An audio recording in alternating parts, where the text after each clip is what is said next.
Hello everyone, this is Andrew Arboe of Planning Across the Spectrum, and I'm going to take you over to my car, which is nearby, to go over what you should have in your car in general. Tools, either sensory-wise or just general car stuff you should have. But yeah, I'm just going to take you over to my car and also show off some additional items that would be really good for any autistic that might be out driving. So let's go to it.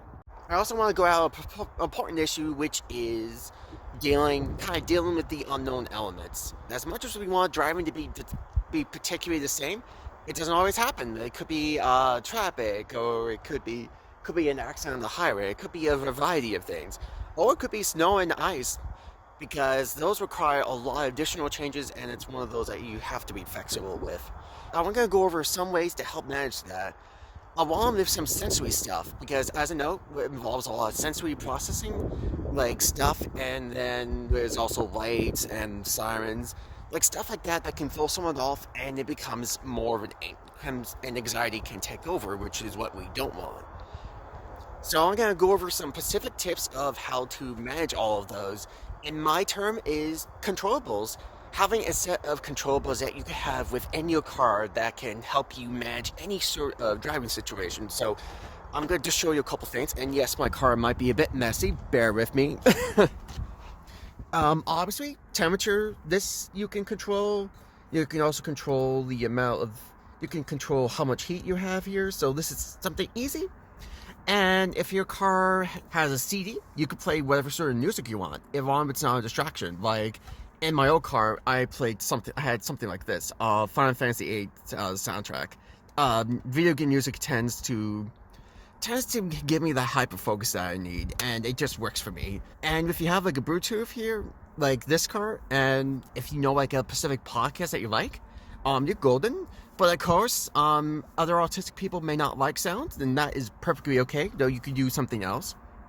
And then other tools could be just tools that can help you get ready, like winter time. It's good to have this, so you can kind of brush off the snow, and then this helps you kind of scrape out the ice. Just practical tools. And along with some obvious stuff, chargers, something in case you know your phone's about to die. If you're using your phone as a GPS, this can attach right into the car and will help you charge your phone. And obviously, fast right, and then something that you could read your tires, the tire pressure gauge right here. And outside practical items, you could do anything else. Like in case you have some time to do like a quick drink before you drive, or if you stopped at a red light and know it's safe, and as long as you still focus. I live by this stuff, so I'm a huge coffee drinker, so stuff like this really helps me out. And again, controllables could be any sort of thing. It could even be fidget toys.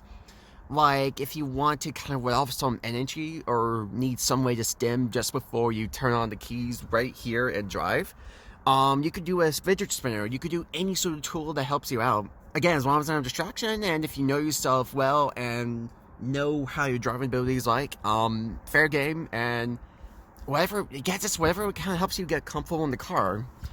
And it could even be plushes as well. Like, I've seen people with plushes, and sometimes, if I really want to, I could have this fellow be here. Because again, if you incorporate special interest along with controllables inside your car, and because I love the Nier video game series so much, which includes this character, because I love Nier so much, of course I want to listen to that. I want to listen to Nier music, which I have done, and sometimes I can either go medium volume or loud volume, and it still keeps me focused. Now again, these are just practical tips that can help you get used to your car, because you are pretty much the owner of this car, and you'll be driving it almost every day, and you just gotta make it work.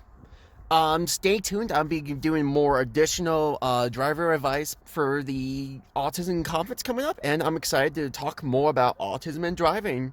My quick email is Arboe, Arboea at planningacrossthespectrum.com, and I can also do a lot of online driving consultations, and I can get you connected to my financial employer. Well, I hope these car tips helped you out, and have a good day.